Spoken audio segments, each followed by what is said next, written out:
জয় রাধে। আজকের পাঠ শ্রী চৈতন্য মহাপ্রভুর বেড়া কীর্তন লীলা, শ্রী চৈতন্য চরিতামৃত মধ্য লীলাখণ্ড, শ্লোক 205। নিত্যানন্দ লইয়া ভিক্ষা করিতে বৈশ তুমি, বৈষ্ণবের পরিবেশন করিতেছি আমি। তবে প্রভু প্রসাদান্ন গোবিন্দ হাতে দিলা, যত্ন করি হরিদাস ঠাকুরে পাঠাইলা। আপনি বসিলা সব সন্ন্যাসীরে লইয়া, পরিবেশন করে আচার্য হরষিত হইয়া। স্বরূপ গোসাই দামোদর জগদানন্দ, বৈষ্ণবের পরিবেশে তিনজনে আনন্দ। নানা পিঠা খানা খাই আকণ্ঠ পুরিয়া, মধ্যে মধ্যে হরি কহে আনন্দিত হইয়া। ভোজন সমাপ্ত হইল, কইল আচমনি সবারে পড়াইল প্রভু মাল্য চন্দন। নিত্যানন্দ প্রভুকে নিয়ে তুমি ভিক্ষা করতে বসো, আর আমি সমস্ত বৈষ্ণবদের পরিবেশন করছি। তখন শ্রী চৈতন্য মহাপ্রভু যত্ন করে প্রসাদান্ন গোবিন্দের হাতে দিয়ে হরিদাস ঠাকুরের কাছে পাঠালেন। তারপর শ্রী চৈতন্য মহাপ্রভু সন্ন্যাসীদের নিয়ে প্রসাদ গ্রহণ করতে বসলেন এবং অত্যন্ত আনন্দের সঙ্গে গোপীনাথ আচার্য প্রসাদ পরিবেশন করতে লাগলেন। স্বরূপ গোসাই দামোদর এবং জগদানন্দ পণ্ডিত মহা আনন্দে ভক্তদের প্রসাদ পরিবেশন করতে লাগলেন।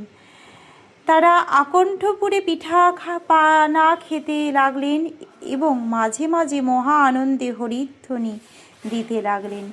ভোজন সমাপ্ত হলে সকলে আচমন করলেন এবং শ্রী চৈতন্য মহাপ্রভু তখন সকলকে মালা চন্দন পরালেন।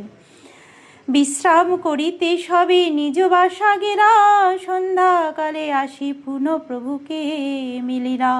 হেন কালে রামানন্দ আইলা প্রভু স্থানে, প্রভু মিলাইল তাঁরে সবে বৈষ্ণবগণে।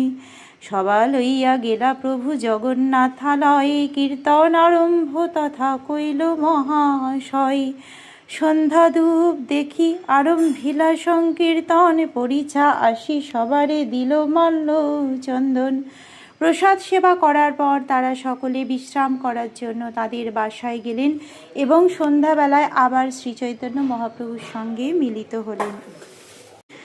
সেই সময় রামানন্দ রায়ও শ্রী চৈতন্য মহাপ্রভুর কাছে এলেন এবং মহাপ্রভু সমস্ত বৈষ্ণবদের সঙ্গে তাঁর পরিচয় করিয়ে দিলেন। শ্রী চৈতন্য মহাপ্রভু তখন তাদের সকলকে নিয়ে জগন্নাথ দেবের মন্দিরে গেলেন এবং সকলকে নিয়ে ভগবানের নাম সংকীর্তন আরম্ভ শুরু করলেন। জগন্নাথ দেবের ধূপ আরতি দর্শন করে তারা সংকীর্তন করতে আরম্ভ করলেন। তখন পরিচয় এসে তাদের সকলকে মালা ও চন্দন দিলেন।